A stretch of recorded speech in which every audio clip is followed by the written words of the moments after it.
जय हिंद दोस्तों, स्वागत है आप सभी का आपके अपने परिवार द लॉजिकल साइंस में। मैं हूं आलोक सिंह आतिश और आज के इस वीडियो सेशन में हम लोग डिस्कस करने वाले हैं group D shift wise science question discussion में 19 सितंबर के थर्ड शिफ्ट में पूछे गए सभी क्वेश्चन की। जी हाँ दोस्तों, इससे पीछे के वीडियो सेशन में हम लोगों ने group D shift wise science question discussion में 19 सितंबर के सेकंड शिफ्ट में जो क्वेश्चन पूछे गए थे उसको डिस्कस करा था। दोस्तों आज के इस सेशन में हम लोग 19 सितंबर को थर्ड शिफ्ट में जो क्वेश्चन पूछे गए हैं उसको डिस्कस करेंगे।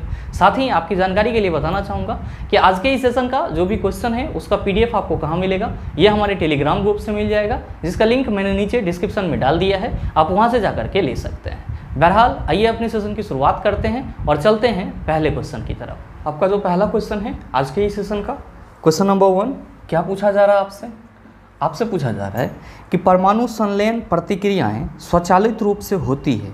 ऑप्शन दिया हुआ है सूर्य में, दूसरा ऑप्शन है परमाणु रिएक्टर में, दूसरा ऑप्शन है सागर की लहरें और चौथा ऑप्शन है धरती के कोर में। क्या होगा इसका आंसर? आपसे क्वेश्चन करा जा रहा है कि परमाणु संलयन की प्रक्रियाएं ऑटोमेटिक रूप से आपके इन चारों ऑप्शन में से किस में होती है। आप सभी क्या कहेंगे कि गुरुजी बात की जा रही है परमाणु संलयन की। किसकी बात की जा रही है? परमाणु संलयन की, जिसको हम लोग इंग्लिश में क्या कहते हैं? इसी को हम लोग इंग्लिश में एटॉमिक फ्यूज़न कहते हैं। क्या कहते हैं? एटॉमिक फ्यूज़न कहते हैं। या परमाणु संलयन को हम लोग दूसरे शब्दों में क्या कहते हैं? तो आप सभी कहेंगे कि गुरुजी इसी को हम लोग नाभिकीय संलयन भी कहते हैं। और तब इसको हम लोग इंग्लिश में क्या कहते हैं? तो आप कहेंगे कि गुरुजी तब हम लोग इसको न्यूक्लियर फ्यूज़न कहते हैं। क्या कहते हैं? न्यूक्लियर फ्यूज़न कहते हैं। अच्छा, इसमें क्या होता है? तो आप सभी कहते हैं कि गुरुजी परमाणु संलयन ऐसी प्रक्रिया है जिसमें दो परमाणु आपस में क्या होते हैं? जुटते हैं। और हमेशा ध्यान में रखेंगे कि यहाँ पे संलयन लिखा हुआ है। संलयन का मतलब क्या होता है? जुटना। तो आप सभी क्या कहेंगे कि गुरुजी जब हम परमाणु संलयन की बात करेंगे तो सरल शब्दों में कहेंगे कि जब दो परमाणु आपस में जुटता है तो इसी प्रक्रिया को क्या कहा जाता है? परमाणु संलयन कहा जाता है। या फिर जब हम लोग नाभिकीय संलयन की बात करेंगे तो हम लोग क्या कहेंगे कि जब दो नाभिक आपस में जुटता है तो इस प्रक्रिया को क्या कहा जाता है? तो सर नाभिकीय संलयन कहा जाता है। ध्यान में रखेंगे, परमाणु संलयन और नाभिकीय संलयन दोनों एक ही बात होता है। आपसे क्वेश्चन ये करा जा रहा है कि जो परमाणु संलयन की प्रक्रिया है वो आपके दिए गए ऑप्शन में से किस में ऑटोमेटिक रूप से होता है, यानी कि स्वचालित रूप से होता है। आप सभी क्या कहते हैं कि गुरुजी सन से जो हम लोगों को एनर्जी मिलती है, सन से जो हम लोगों को एनर्जी मिलती है, ऊर्जा मिलती है सौर ऊर्जा के रूप में, ये ऊर्जा हम लोगों को किस प्रक्रिया के फलस्वरूप मिलती है? तो आप सभी कहते हैं कि सर इसी नाभिकीय संलयन या फिर परमाणु संलयन के प्रक्रिया के उपरांत हम लोगों को सन से क्या मिलती है? तो सौर ऊर्जा के रूप में एनर्जी मिलती है। आप सभी इस चीज़ को बचपन से याद करते आए होंगे, लेकिन यहाँ पे ये समझना है कि सन के अंदर जो परमाणु संलयन या नाभिकीय संलयन की प्रक्रिया होती है वो कहाँ पे होती है? तो मेरे मित्र आप सभी ध्यान में रखेंगे कि सन के अंदर जो नाभिकीय संलयन की प्रक्रिया होती है वो सन के कोर में होती है। कहाँ पे होती है? सन के कोर में होती है। आप कहेंगे सर इसमें होता क्या है? तो मेरे मित्र आप सभी ध्यान में रखेंगे कि सन के कोर में दो हाइड्रोजन के परमाणु क्या होते हैं? आपस में जुट करके हीलियम का निर्माण करते हैं। और जब ये दो हाइड्रोजन परमाणु आपस में जुटते हैं और जिस वक्त ये हीलियम का निर्माण कर रहे होते हैं उस वक्त में बहुत ज़्यादा ऊर्जा निष्कासित हो रही होती है, जिसको हम लोग सौर ऊर्जा के रूप में समझते हैं। मेरे मित्र यहाँ पे ध्यान रखने वाली बात ये है कि सन में जो हाइड्रोजन के दो परमाणु आपस में जुटते हैं उसमें आपका हाइड्रोजन का कौन सा दो परमाणु होता है? तो आप सभी ध्यान में रखेंगे कि हाइड्रोजन के 3 समस्थानिक होते हैं। कौन कौन सा? तो आप सबों को मालूम होगा कि H11, H12 और H13। H11 को हम लोग क्या बोलते हैं? इसको हम लोग प्रोटियम बोलते हैं। H12 को क्या बोलते हैं हम लोग? आप कहेंगे गुरुजी इसको हम लोग ड्यूटेरियम बोलते हैं। और H13 को हम लोग क्या बोलते हैं? ट्राइटियम बोलते हैं। और एक्चुअली सन के अंदर जो एटॉमिक फ्यूजन की प्रक्रिया होती है उसमें क्या होता है? तो सर उसमें ड्यूटेरियम और ट्राइटियम यानी कि हाइड्रोजन के जो दो समस्थानिक हैं ड्यूटेरियम और ट्राइटियम, ये दोनों आपस में क्या होते हैं? संलयित होते हैं, यानी कि जुटते हैं। तो आप सभी क्या कहेंगे कि गुरुजी इसका मतलब ये हुआ, अगर हम मान लेते हैं कि ये क्या है तो हाइड्रोजन का समस्थानिक ड्यूटेरियम है और साथ ही साथ मान लेते हैं कि ये क्या है तो हाइड्रोजन का समस्थानिक ट्राइटियम है, ये दोनों क्या होगा? तो सन के कोर में जा करके क्या होंगे? आपस में जुट जाएंगे। तो लीजिए हम लोग यहाँ पे क्या कर दे रहे हैं? इसको आपस में जोड़ दे रहे हैं। जब ये जुटेगा तो क्या होगा मेरे मित्र, ध्यान में रखेंगे, जब ये जुटेगा तो हाई अमाउंट में एनर्जी आपका रिलीज होगा, ऊर्जा रिलीज होगा, और साथ ही साथ क्या रिलीज होगा, तो एक न्यूट्रॉन अलग हो जाएगा और क्या बन जाएगा, तो आप सभी याद रखेंगे हीलियम बन जाएगा। क्या बन जाएगा, हीलियम बन जाएगा। और इसी को हम लोग क्या कहते हैं कि गुरुजी सन के अंदर में हाइड्रोजन के 2 परमाणु आपस में जुट करके हीलियम का निर्माण कर लेता है। तो आप सभी क्या ध्यान में रखेंगे कि सन के कोर में जो परमाणु संलयन या फिर नाभिकीय संलयन की प्रक्रिया होती है, उसमें हाइड्रोजन के जो समस्थानिक ड्यूटेरियम और ट्राइटियम होते हैं वो आपस में क्या होते हैं, जुट जाते हैं। और जब ये आपस में जुटते हैं तो क्या करते हैं, बहुत ज़्यादा मात्रा में एनर्जी का निष्कासन करते हैं, एक न्यूट्रॉन अलग हो जाता है और किसका निर्माण कर लेता है, हीलियम का निर्माण कर लेता है। और ये पूरी प्रक्रिया क्या कहलाती है, नाभिकीय संलयन या फिर परमाणु संलयन कहलाती है, जो कहाँ पे हो रही होती है, तो सर ये सन के कोर में हो रहा होता है। और सबसे खास बात यह है कि सन के कोर में ये क्या होता है, ऑटोमेटिक रूप से होता है, यानी कि स्वचालित रूप से होता है। तो आपसे जो क्वेश्चन करा जा रहा है कि परमाणु संलयन प्रतिक्रियाएं स्वचालित रूप से होती है, पहला ऑप्शन है आपका सूर्य में। आप कहेंगे सर यही हमारा सही आंसर है, तो आपके इस क्वेश्चन का सही ऑप्शन क्या हो जाएगा, आप कहेंगे ऑप्शन नंबर ए हो जाएगा। आप कहेंगे कि सर हमारे दूसरे ऑप्शन में परमाणु रिएक्टर भी दिया हुआ है, तो परमाणु रिएक्टर में भी तो नाभिकीय संलयन की प्रक्रिया होती है, तो यहाँ पे वो हमारा आंसर क्यों नहीं हुआ। भाई मेरे आपसे क्वेश्चन पूछा जा रहा है कि परमाणु संलयन की प्रक्रिया स्वचालित रूप से होती है, तो सन में परमाणु संलयन कोई करवाने नहीं जाता है, ये ऑटोमेटिकली होता है, इसीलिए हमारा आंसर क्या है सर, सन है, यानी कि सूर्य है। लेकिन जब हम लोग परमाणु रिएक्टर की बात करते हैं तो ये व्यक्तियों के द्वारा चलाया जाता है और वहाँ पे कृत्रिम रूप से क्या किया जाता है, परमाणु संलयन की प्रक्रिया को परफॉर्म किया जाता है, इसीलिए यहाँ पे हमारा परमाणु रिएक्टर आंसर नहीं होगा। उम्मीद करते हैं समझ पाए होंगे। चलते हैं अगले क्वेश्चन की तरफ। आपका जो अगला क्वेश्चन है, क्वेश्चन नंबर 2, क्या पूछा जा रहा है आपसे, आपसे पूछा जा रहा है कि प्रजनन के प्रक्रिया के दौरान उत्पन्न होने वाली भिन्नताएं डैश हो सकती है। ऑप्शन दिया हुआ है वंशागत, दूसरा ऑप्शन है परिवर्तित, तीसरा ऑप्शन है संशोधित, चौथा ऑप्शन है कम। क्या होगा इसका आंसर। आपसे क्वेश्चन करा जा रहा है कि प्रजनन के प्रक्रिया के दौरान जो भिन्नताएं उत्पन्न होती है वो किसके चलते उत्पन्न होती है। मेरे मित्र आप सभी क्या कहते हैं कि गुरुजी प्रजनन की प्रक्रिया यानी कि रिप्रोडक्शन के प्रोसेस के थ्रू, रिप्रोडक्शन के प्रोसेस के थ्रू जो न्यू बॉर्न बेबी आता है उसको हम लोग क्या कहते हैं बायोलॉजिकली, तो आप सभी कहेंगे कि सर उसको हम लोग डॉटर सेल कहते हैं। क्या कहते हैं बायोलॉजिकली, डॉटर सेल कहते हैं, या फिर इसी को हम लोग ऑफ स्प्रिंग भी कहते हैं। और आप सभी क्या कहते हैं कि गुरुजी जो डॉटर सेल होता है इसमें बहुत ज़्यादा डिफरेंसेस देखने को मिलती है, भिन्नताएं देखने को मिलती है। और ये जो भिन्नता होती है वो किसके वजह से होता है, तो सर अनुवांशिकी के वजह से होता है, जिसको हम लोग क्या कहते हैं वंशानुगत या फिर वंशागत भी कहते हैं। मेरे मित्र आप सभी जो न्यू बॉर्न बेबी के बारे में कयास लगाते हो, इसका नाक जो है वो इसके मौसी के जैसा है, इसका जो बाल का संरचना है वो इसके फादर के जैसा है, या इसका आँख जो है वो इसके मम्मी के जैसा है। एक्चुअली ये डिफरेंसेस किस वजह से आ रहा है, तो आप सभी कहते हैं कि गुरुजी ये डिफरेंसेस जो है वो अनुवांशिक गुण के वजह से आ रहा है। और अनुवांशिक गुण को ही हम लोग क्या कहते हैं, तो गुरुजी इसी को हम लोग वंशागत गुण कहते हैं या फिर वंशानुघात कहते हैं। इसका मतलब साफ है कि प्रजनन के दौरान जो भिन्नताएं उत्पन्न होती है वो किस वजह से होती है, तो आप कहते हैं सर अनुवांशिकी के वजह से या फिर वंशागत के वजह से। तो आपके इस क्वेश्चन का सही आंसर क्या होगा, आप सभी कहेंगे सर ऑप्शन नंबर ए हो जाएगा। मेरे मित्र आप सभी कहेंगे कि गुरुजी ये बताओ कि प्रजनन प्रक्रिया के उपरांत डॉटर सेल में या फिर ऑफ स्प्रिंग में जो भिन्नताएं देखने को मिलती है, तो ये जो भिन्नता वाला गुण है ये किसके वजह से या किसके चलते माता पिता से उसके बच्चों में जाता है। तो मेरे मित्र आप सभी ध्यान में रखेंगे कि अनुवांशिक गुणों का वाहक किसे बोला जाता है, क्रोमोसोम को बोला जाता है, गुणसूत्र को बोला जाता है। और ये गुणसूत्र ही क्या करता है, तो माता पिता के जो प्रॉपर्टीज होते हैं, लक्षण होते हैं, उसको उसके बच्चे में ट्रांसफर करते हैं। तो आपका ये क्वेश्चन भी पूछा जाता है कि निम्नलिखित में से अनुवांशिक गुणों का वाहक है, निम्नलिखित में से अनुवांशिक गुणों का वाहक है, तो आप सभी क्या कहेंगे गुणसूत्र। क्या कहेंगे गुणसूत्र, जिसको हम लोग इंग्लिश में क्या कहते हैं, इसी को हम लोग इंग्लिश में क्रोमोसोम कहते हैं। मतलब ये हुआ कि बच्चों में जो अनुवांशिक गुण देखने को आपको मिलता है वो अनुवांशिक गुण उसके माता पिता से उसमें कैसे ट्रांसफर होता है, तो सर क्रोमोसोम से ट्रांसफर होता है, यानी कि गुणसूत्र के द्वारा ट्रांसफर होता है। इसीलिए गुणसूत्र को क्या बोला जाता है, अनुवांशिक गुणों का वाहक बोला जाता है। मेरे मित्र आपके एग्जाम में ये क्वेश्चन भी पूछा जाता है कि अनुवांशिकी की इकाई कहलाती है, तो आप सभी क्या ध्यान में रखेंगे कि अनुवांशिकी की इकाई आनुवांशिकी की इकाई यानी कि यूनिट किसे बोला जाता है? तो आप सभी कहेंगे कि गुरुजी जीन को बोला जाता है।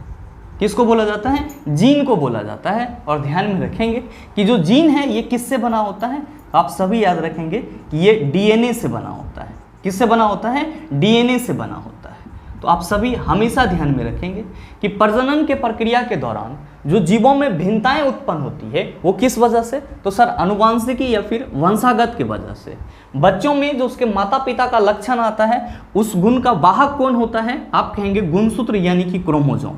आनुवांशिकी की इकाई किसे बोली जाती है? आप कहेंगे जीन को बोली जाती है। और साथ ही ध्यान में रखेंगे एक और क्वेश्चन आपसे पूछा जाता है कि निम्नलिखित में से किस प्रजनन के उपरांत जीवों में सबसे ज्यादा विविधता देखने को मिलती है? तो आप सभी ध्यान में रखेंगे कि लैंगिक प्रजनन के द्वारा जीवों में सबसे ज्यादा विविधता देखने को मिलती है। न हो तो आप इस चीज को भी कहीं पे स्टार मार्क कर लेंगे, क्या कि जीवों में सबसे ज्यादा विविधता, जीवों में सबसे ज्यादा डाइवर्सिटी यानी कि विविधता लैंगिक प्रजनन के उपरांत देखने को मिलती है। या जीवों में सबसे ज्यादा विविधता का कारण कौन होता है? तो आप कहेंगे लैंगिक प्रजनन। तो ये छोटा छोटा बात भी आप अपने माइंड में रखिएगा, आपके एग्जाम के लिए उपयोगी है। उम्मीद करते हैं समझ पाए होंगे। चलते हैं अगले क्वेश्चन की तरफ। आपका जो अगला क्वेश्चन है क्वेश्चन नंबर 3, बड़ा ही आसान सा सवाल ये भी आपसे पूछा जा रहा है कि अमोनिया में नाइट्रोजन की संयोजकता है। ऑप्शन दिया हुआ है 1, दूसरा ऑप्शन है 3, तीसरा ऑप्शन है 4, चौथा ऑप्शन है आपका 2। क्या होगा इसका आंसर? आपसे क्वेश्चन करा जा रहा है कि अमोनिया में नाइट्रोजन की संयोजकता कितनी होती है। आप कहेंगे सर ये बताओ अमोनिया का फॉर्मूला क्या होता है? तो चला ध्यान में रखना NH3। और आपसे क्वेश्चन क्या करा जा रहा है कि NH3 में नाइट्रोजन की संयोजकता कितनी होती है? आप क्या कहेंगे कि गुरुजी हम लोगों ने कई दफ़ा याद करा है कि नाइट्रोजन की संयोजकता कितनी होती है? तो आप सभी कहते हैं कि गुरुजी 3 होती है। कितनी होती है? 3 होती है। तो आपसे जो क्वेश्चन पूछा जा रहा है उसका सीधा सीधा आंसर क्या हो जाएगा? आप सभी कहेंगे कि सर 3 जो है वो हमारे ऑप्शन नंबर 2 में है, इसीलिए हमारे इस क्वेश्चन का सही आंसर ऑप्शन नंबर बी हो जाएगा। साथ ही मेरे मित्र आप सभी ध्यान में रखेंगे कि ये जो आपका नाइट्रोजन है ये आवर्त सारणी के किस वर्ग में पाया जाता है? तो आप कहेंगे सर ये कैसे हम निकालेंगे? मेरे मित्र मैंने आपको कई बार बताया है कि किसी भी तत्व का जो बाह्यतम कक्षा में उपस्थित इलेक्ट्रॉन होता है वो उसका संयोजी इलेक्ट्रॉन कहलाता है। और किसी भी तत्व में जितना संयोजी इलेक्ट्रॉन होगा वो उतने ही वर्ग में पाया जाएगा। आप कहेंगे कि गुरुजी हम सबों को मालूम है कि नाइट्रोजन का जो एटॉमिक नंबर होता है वो होता है 7, और अगर हम इसका इलेक्ट्रॉनिक कन्फिग्रेशन करेंगे ये हो जाएगा 2, 5, यानी कि नाइट्रोजन के पहले कक्षा में 2 इलेक्ट्रॉन रहेगा और दूसरे कक्षा में कितना इलेक्ट्रॉन रहेगा? सर 5। दूसरा कक्षा ही क्या होगा? इसका बाह्यतम कक्षा होगा। तो सर इसका तो संयोजी इलेक्ट्रॉन 5 हो जाएगा। तो क्या ये आवर्त सारणी के वर्ग 5 में पाया जाएगा? बिल्कुल भी नहीं सर। मेरे मित्र ध्यान में रखेंगे कि जब आप नाइट्रोजन का इलेक्ट्रॉनिक कन्फिग्रेशन इसके सबसेल के बेस पे करेंगे तो क्या कहेंगे? आप कहेंगे सर सबसेल के बेस पे पहला सबसेल में 2 इलेक्ट्रॉन जाएगा जिसको हम लोग 1s2 लिखेंगे। फिर जब हम लोग दूसरे कक्षा में आएंगे इसमें 2 सबसेल होगा S और P। तो सर दूसरे कक्षा के पहले सबसेल में कितना इलेक्ट्रॉन भराएगा? तो सर 2 इलेक्ट्रॉन भराएगा। और सर फिर इसका जो अगला सबसेल होगा 2p उसमें कितना इलेक्ट्रॉन भराएगा? तो आप कहेंगे सर बाकी 3 इलेक्ट्रॉन बच रहा है वो इसमें भरा जाएगा। तो सर सेल के आधार पर नाइट्रोजन का इलेक्ट्रॉनिक कन्फिग्रेशन 2 और 5 हो गया। सब सेल के आधार पर 1s2, 2s2, 2p3। मेरे मित्र आप सभी क्या देख रहे हैं कि नाइट्रोजन का जो लास्ट इलेक्ट्रॉन है वो किस सबसेल में जा रहा है? तो सर p सबसेल में जा रहा है। यानी कि ये जो आपका नाइट्रोजन है ये आपके आवर्त सारणी के किस ब्लॉक का एलिमेंट है? आप कहेंगे सर ये भी आपने बताया है कि किसी भी तत्व का लास्ट इलेक्ट्रॉन जिस सबसेल में जाता है वो क्या करता है? तो सर उस तत्व के ब्लॉक को निर्धारित करता है। कहाँ पे? आवर्त सारणी में। लास्ट इलेक्ट्रॉन जो है वो p सबसेल में भरा जा रहा है, मतलब साफ है कि नाइट्रोजन जो है वो p ब्लॉक एलिमेंट है। और मेरे मित्र आप सभी ध्यान में रखेंगे कि जो p ब्लॉक एलिमेंट होते हैं उसके वर्ग संख्या को निकालने के लिए हम लोग क्या करते हैं? तो उसका जो संयोजी इलेक्ट्रॉन होता है उसमें जोड़ देते हैं। कितना? तो सर 10। तो आप सभी क्या कहेंगे कि गुरुजी नाइट्रोजन p ब्लॉक एलिमेंट है और साथ ही साथ इसका जो संयोजी इलेक्ट्रॉन है वो कितना है? 5। आपने बोला कि p ब्लॉक एलिमेंट के वर्ग संख्या को निकालने के लिए संयोजी इलेक्ट्रॉन में क्या करते हैं, 10 जोड़ देते हैं, तो 10 और 5 कितना हो जाएगा, 15। मतलब साफ है कि जो आपका नाइट्रोजन है ये आवर्त सारणी के किस वर्ग में पाया जाएगा, आप कहेंगे सर वर्ग 15 में पाया जाएगा। किस में पाया जाएगा, वर्ग 15 में पाया जाएगा। और चला अगर कोई ये पूछ दे कि जो नाइट्रोजन है वो आवर्त सारणी के किस आवर्त में पाया जाएगा, तो मैंने आपको ये भी बताया है कि किसी भी परमाणु में जितनी कक्षाएं होती है वो कक्षा संख्या ही उस परमाणु को आवर्त सारणी में उसके आवर्त को निर्धारित करता है।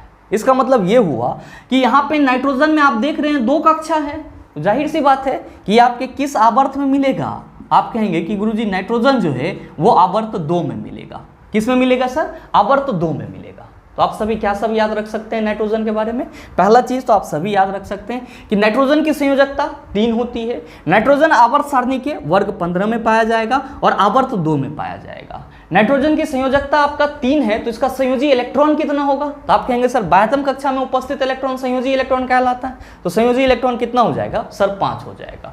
नाइट्रोजन आवर्त सारणी के किस ब्लॉक का एलिमेंट है, आप कहेंगे पी ब्लॉक एलिमेंट है। उम्मीद करते हैं समझ पाए होंगे। चलते हैं अगले क्वेश्चन की तरफ। आपका जो अगला क्वेश्चन है क्वेश्चन नंबर 4, बड़ा ही हलवा टाइप क्वेश्चन। आपसे पूछा जा रहा है कि किसी वस्तु की गतिज ऊर्जा और स्थितिज ऊर्जा को एक साथ क्या कहा जाता है। मेरे मित्र इस क्वेश्चन का सही आंसर क्या होगा आप सभी नीचे कमेंट करके जरूर बताना, आपके कमेंट का इंतजार रहेगा। बहरहाल चलते हैं अगले क्वेश्चन की तरफ। आपका जो अगला क्वेश्चन है क्वेश्चन नंबर 5, क्या पूछा जा रहा है आपसे पूछा जा रहा है कि जब सिल्वर क्लोराइड को सूरज के प्रकाश में रखा जाता है तो यह किसके बनने के कारण भूरे रंग का हो जाता है। ऑप्शन दिया हुआ है सिल्वर आयन, दूसरा ऑप्शन है सिल्वर ऑक्साइड, तीसरा ऑप्शन है सिल्वर धातु, चौथा ऑप्शन है सिल्वर ऑक्जेलेट। क्या होगा इसका आंसर, आपसे क्वेश्चन करा जा रहा है कि जब सिल्वर क्लोराइड को सूरज के प्रकाश में रखा जाता है तब यह किसके बनने के कारण भूरा रंग का हो जाता है।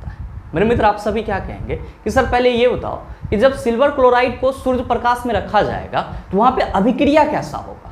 तो मेरे मित्र ध्यान देंगे कि जब आप 2AgCl को यानी कि सिल्वर क्लोराइड को सनलाइट के उपस्थिति में रखते हैं, यानी कि सूर्य प्रकाश के उपस्थिति में रखते हैं, तब क्या होता है, तो सर ये जो आपका सिल्वर क्लोराइड है ये विघटित हो जाता है, डिकम्पोज हो जाता है, टूट जाता है। किस में टूटता है, तो अपने अवयवी तत्वों में टूट जाता है। अच्छा ध्यान दीजिएगा कि इसका अवयवी तत्व क्या है, आप कहेंगे ये अवयवी तत्व क्या होता है। भाई मेरे कोई भी चीज जिस जिस चीज से मिलके बना होता है वो क्या कहलाता है, अवयवी तत्व कहलाता है। भाई आप सिल्वर क्लोराइड की बात कर रहे हो तो सिल्वर क्लोराइड किससे मिलके बना है, तो सर ये Ag और Cl से मिलके बना हुआ है। हम यहाँ पे ये कह रहे हैं कि जब सिल्वर क्लोराइड को आप सूर्य प्रकाश की उपस्थिति में रखेंगे तो ये डिकम्पोज हो जाएगा, विघटित हो जाएगा, टूट जाएगा। किस में, आप कहेंगे सर अपने अवयवी तत्व में, तो सर Ag और Cl में टूट जाएगा। बिल्कुल सही सोच रहे हैं, ध्यान दीजिएगा। तब ये जो टूटेगा तो आपका क्या बनाएगा, 2Ag + Cl2 बना लेगा। क्या बना लेगा, 2Ag + Cl2 बना लेगा। मेरे मित्र आप क्या देख रहे हैं, यहाँ पे आपका कौन सा धातु निर्मित हो रहा है, आप कहेंगे सर सिल्वर धातु निर्मित हो रहा है। गैस आपका कौन सा निकल रहा है, तो सर क्लोरीन गैस निकल रहा है। तो क्वेश्चन भी आपसे यही पूछा जा रहा है कि जब सिल्वर क्लोराइड को सूर्य प्रकाश की उपस्थिति में रखा जाता है तो निम्नलिखित में से किसके बनने के कारण इसका रंग भूरा हो जाता है। आप कहेंगे सिल्वर धातु बनने के कारण इसका रंग कैसा होता है, भूरा हो जाता है। तो सही ऑप्शन क्या होगा, आप सभी कहेंगे गुरुजी option number C is the right answer of this question. मेरे मित्र ध्यान में रखेंगे यहाँ पे जो आप ये रिएक्शन देख रहे हैं ये रिएक्शन किस अभिक्रिया का उदाहरण है। आप सभी क्या कहेंगे कि गुरुजी ये जो सिल्वर क्लोराइड है ये सनलाइट के उपस्थिति में डिकम्पोज हो रहा है, सूर्य प्रकाश की उपस्थिति में विघटित हो रहा है। इसको हम लोग बड़ा ही शौक से प्रकाशिक विघटन कह सकते हैं। बिल्कुल सही सोच रहे हैं सर। ये जो आपका अभिक्रिया है ये किसका उदाहरण है, तो ये उदाहरण है आपका फोटोलाइटिकल डिकम्पोजिशन का। किसका उदाहरण है, फोटोलाइटिकल डिकम्पोजिशन का, जिसको हम लोग हिंदी में क्या कहते हैं, इसी को हम लोग हिंदी में प्रकाशीय विघटन कहते हैं। तो अगर आपसे कोई ये पूछ दे कि प्रकाशीय विघटन का एक उदाहरण दो तो आप क्या कहेंगे कि सिल्वर क्लोराइड को सूर्य प्रकाश में रख दो, प्रकाशीय विघटन का उदाहरण मिल जाएगा। साथ ही मेरे मित्र आप सभी ध्यान में रखेंगे ये क्वेश्चन भी आपके एग्जाम में पूछा जाता है कि जो आपका ये सिल्वर क्लोराइड है इसका उपयोग कहाँ पे किया जाता है, तो श्याम श्वेत फोटोग्राफी में किया जाता है। श्याम श्वेत फोटोग्राफी में किया जाता है। अब आप कहेंगे कि गुरुजी ये श्याम श्वेत कोनो फोटोग्राफी वाला दुकान का नाम है क्या, नहीं सर। श्याम श्वेत को हम लोग क्या कहते हैं, ब्लैक एंड व्हाइट फोटो कहते हैं सर।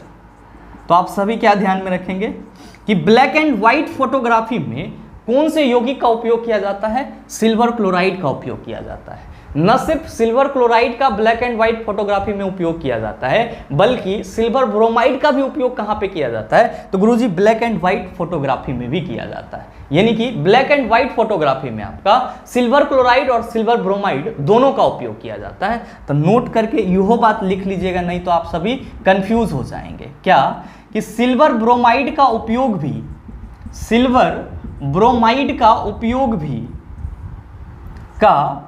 उपयोग भी कहां किया जाता है? तो आप सभी कहेंगे ब्लैक एंड व्हाइट फोटोग्राफी में किया जाता है। ये दोनों ही चीज आपके लिए इंपॉर्टेंट है, आप इसका खास ख्याल रखेंगे। साथ ही आप सभी ध्यान में रखेंगे कि जिस तरह सिल्वर क्लोराइड यहाँ पे सनलाइट की उपस्थिति में विघटित हो जा रहा है, डिकम्पोज हो जा रहा है, उसी तरह अगर आप सिल्वर ब्रोमाइड AgBr2 को भी सनलाइट में रख देंगे तो ये भी क्या होगा? तो सर सिल्वर और ब्रोमीन में टूट जाएगा। तो आप इसका भी ख्याल रखेंगे। बहरहाल चलते हैं अगले क्वेश्चन की तरफ। आपका जो अगला क्वेश्चन है, क्वेश्चन नंबर 6, क्या पूछा जा रहा है आपसे? आपसे पूछा जा रहा है कि निःश्वसन डैश द्वारा होता है। ऑप्शन दिया हुआ है फेफड़ों की स्फीति, दूसरा ऑप्शन है फेफड़ों की अवस्फीति, तीसरा ऑप्शन है वायु के अंतःश्वसन और आपका चौथा ऑप्शन है पंजर की टूट। क्या होगा इसका आंसर? मेरे मित्र आपसे क्वेश्चन करा जा रहा है कि निःश्वसन डैश द्वारा होता है। आप कहेंगे सर ये निःश्वसन क्या है? तो मेरे मित्र आप सभी ध्यान में रखेंगे कि हम लोग जो सांस लेते हैं और सांस छोड़ते हैं, ये दोनों प्रक्रियाएं सम्मिलित रूप से क्या कहलाता है? श्वासोच्छ्वास कहलाता है। आप कहेंगे सर अंग्रेजी में क्या कहेंगे ये बताओ? भाई मेरे इसी को हम लोग ब्रीथिंग कहते हैं। यानी कि जो हम लोग सांस लेते हैं और सांस छोड़ते हैं, इस दोनों प्रक्रिया को सम्मिलित रूप से क्या बोला जाता है? ब्रीथिंग बोला जाता है। ध्यान में रखेंगे कि जो हम लोग सांस लेते हैं, इसको क्या बोला जाता है? तो सर इसको अंतःश्वसन बोला जाता है। क्या बोला जाता है? अंतःश्वसन बोला जाता है। और मेरे मित्र ध्यान में रखेंगे कि सांस लेने को हम लोग दूसरे शब्दों में क्या कहते हैं? इसको हम लोग निःश्वसन भी कहते हैं। क्या कहते हैं? निःश्वसन भी कहते हैं। अच्छा, इसको इंग्लिश में क्या कहेंगे? भाई मेरे इसी को हम लोग इंग्लिश में इंस्पिरेशन कहते हैं। क्या कहते हैं? इंस्पिरेशन कहते हैं, या फिर इनहेलेशन भी कहते हैं। और करके आप इनहेलेशन भी लिख लेना सर, इनहेलेशन भी कहते हैं। और ध्यान देंगे कि जो हम लोग सांस छोड़ते हैं, इसको क्या कहते हैं? इसको हम लोग निःश्वसन कहते हैं। ठीक है। और साथ ही ध्यान में रखेंगे इसी को हम लोग इंग्लिश में क्या कहते हैं? एक्सपीरेशन कहते हैं। क्या कहते हैं? एक्सपीरेशन या एक्सहेलेशन भी कहते हैं। क्या कहते हैं? एक्सहेलेशन भी कहते हैं। मेरे मित्र ध्यान में रखिएगा कि सांस लेने और छोड़ने दोनों की जो प्रक्रिया है ये कहाँ से संपन्न होती है? तो सर ये आपके लंग्स से संपन्न होती है, यानी कि फेफड़ा से संपन्न होती है। और जब आप सांस लेते हो और छोड़ते हो उस वक्त आपके थोरैकिक कैविटी यानी कि वक्ष गुहा में कुछ चेंजिंग होता है। ध्यान दीजिएगा कि जब आप सांस लेते हैं तो जैसे ही सांस आपके अंदर जाता है तो क्या होता है कि आपके थोरैकिक कैविटी में जो पसली होता है उसकी मांसपेशी संकुचित हो जाती है, जिससे क्या होता है कि पसलियां थोड़ा खिसक जाती है। और जैसे ही पसलियां खिसकता है तो जो थोरैकिक कैविटी का आयतन होता है वो क्या होता है? बढ़ जाता है। और सांस लेने के दौरान क्या होता है सर? तो सांस लेने के दौरान जो आपका डायफ्राम होता है, जो आपके बॉडी के एब्डोमिनल कैविटी यानी कि उदर गुहा और थोरैकिक कैविटी को अलग करता है, वो चपटा हो जाता है। आप कहेंगे सर ये एब्डोमिनल कैविटी और थोरैकिक कैविटी क्या है? भाई मेरे बहुत ही आसान सा चीज़ है। छाती से ऊपर वाला जो पोर्शन है एक थोरैकिक कैविटी बोला जाता है, जिसको हम लोग वक्ष गुहा कहते हैं। और साथ ही छाती से नीचे वाला जो भाग है इसको एब्डोमिनल कैविटी बोला जाता है। और इस दोनों को अलग कौन कर रहा होता है? ये जो आपका डायफ्राम है, जो गुंबद जैसा होता है, ये क्या कर रहा है? तो थोरैकिक कैविटी और एब्डोमिनल कैविटी को अलग कर रहा होता है। तो क्या होता है कि जब आप सांस लेते हैं तो बेसिकली आपके रिब्स यानी कि फेफड़े के पसली का जो मांसपेशी होता है वो संकुचित हो जाता है, जिसके वजह से पसलियां खिसक जाती है और जो डायफ्राम है वो क्या हो जाता है? तो सर चपटा हो जाता है। और इससे होता क्या है? तो आपका जो फेफड़ा है उसका आयतन बढ़ जाता है। और जब आयतन बढ़ जाता है तो क्या होता है? तो सर फेफड़े के अंदर जो वायु होते हैं उसका प्रेशर घट जाता है। और जो फेफड़े के अंदर वायु का प्रेशर घट जाता है तो बाहर में तो वायु का प्रेशर सेम रहता है। तो यहाँ पे क्या हो जाता है? हायर प्रेशर और लोअर प्रेशर बन जाता है। लोअर प्रेशर आपका कहाँ पे हो गया? तो सर फेफड़ा के अंदर हो गया। हायर प्रेशर कहाँ पे हो गया? तो सर वायुमंडल का हो गया। इससे क्या होता है? तो गुरुजी इससे हवा जो है वो अंदर आसानी से जा पाता है। मेरे मित्र, सांस लेने के दौरान आपने क्या देखा कि जो आपका डायफ्राम है वो चपटा हो जाता है, साथ ही साथ जो पसली है वो आगे खिसक जाती है। तो सांस लेने के दौरान आपका जो फेफड़ा होता है या थोरेकिक कैविटी होता है उसमें क्या हो जाता है सर, अस्फीति आ जाता है। क्या आ जाता है? अस्फीति आ जाता है। ये कब होता है? तो सर सांस लेने के दौरान होता है। लेकिन जैसे ही आप सांस को एक्सहेल करते हो, छोड़ते हो, तो आपका जितना भी परिवर्तन हुआ है वो सब फिर से क्या हो जाता है? तो सर नॉर्मल स्थिति में आ जाता है, जिसको हम लोग क्या कहते हैं? अवस्थिति कहते हैं। मतलब ये हुआ कि जब आप सांस छोड़ते हो तो जो आपका रिब्स का जो मांसपेशी था वो संकुचित हुआ, वो क्या हो जाता है? फिर से ढीला हो जाता है। और जो आपका डायफ्राम है वो सांस लेने के दौरान क्या हो गया था? चपटा हो गया था। तो सांस छोड़ने के दौरान वो क्या हो जाता है? अपने ओरिजिनल शेप में आ जाता है, यानी कि डोम शेप में, गुंबदाकार शेप में आ जाता है। तो इस प्रक्रिया को हम लोग क्या कहते हैं? अवस्थिति। और सांस लेने के दौरान हमारे वक्ष गुहा में जो परिवर्तन होता है उसको हम लोग अस्फीति कहते हैं। तो आपसे क्वेश्चन इसी सेंस में पूछा जा रहा है। क्या पूछा जा रहा है कि निःश्वसन डैश द्वारा होता है। आपका पहला ऑप्शन है फेफड़ों की अस्फीति। आप क्या कहेंगे कि गुरुजी निःश्वसन आपने सांस छोड़ने को कहा है, तो निःश्वसन के दौरान क्या होगा? जब हम सांस छोड़ेंगे तो हमारे फेफड़े के अंदर या थोरेकिक कैविटी के अंदर जितने भी चेंजिंग हुए हैं वे सब फिर से क्या हो जाएंगे? नॉर्मल हो जाएंगे। और इसको हम लोग क्या कहते हैं? अवस्थिति। लेकिन पहला ऑप्शन में कहा जा रहा है अस्फीति, तो पहला ऑप्शन तो हमारा नहीं होगा। आपका दूसरा ऑप्शन है फेफड़ों की अवस्थिति। आप कहेंगे सर यह ऑप्शन हमारे इस क्वेश्चन का सही आंसर होगा। क्यों? क्योंकि जैसे ही हम सांस छोड़ेंगे हमारे थोरेकिक कैविटी में जितना भी चेंजिंग हुआ है वो सब नॉर्मल हो जाएगा, जिसको हम लोग क्या कहते हैं? अवस्थिति कहते हैं। और इसीलिए हमारे इस क्वेश्चन का सही आंसर क्या हो जाएगा? ऑप्शन नंबर बी हो जाएगा। तो आप सभी हमेशा ध्यान में रखेंगे कि सांस लेने के क्रम में या फिर अंतःश्वसन या निःश्वसन के क्रम में जो आपका थोरेकिक कैविटी का स्थिति होता है वो कैसा होता है? तो सर अस्फीति वाला होता है। लेकिन जब सांस छोड़ते हैं यानी कि निःश्वसन, एक्सपिरेशन, एक्सहेलेशन के दौरान आपका जो थोरेकिक कैविटी का स्थिति होता है वो कैसा होता है? अवस्थिति वाला हो जाता है, यानी कि वो अपने ओरिजिनल स्टेट में आ जाता है। साथ ही आप सभी ध्यान में रखना कि ये जो ब्रीथिंग की प्रक्रिया है, सांस लेना और सांस छोड़ना, एक्चुअली इसी को क्या बोला जाता है? बाह्य श्वसन बोला जाता है। क्या बोला जाता है? बाह्य श्वसन, एक्सटर्नल रेस्पिरेशन बोला जाता है।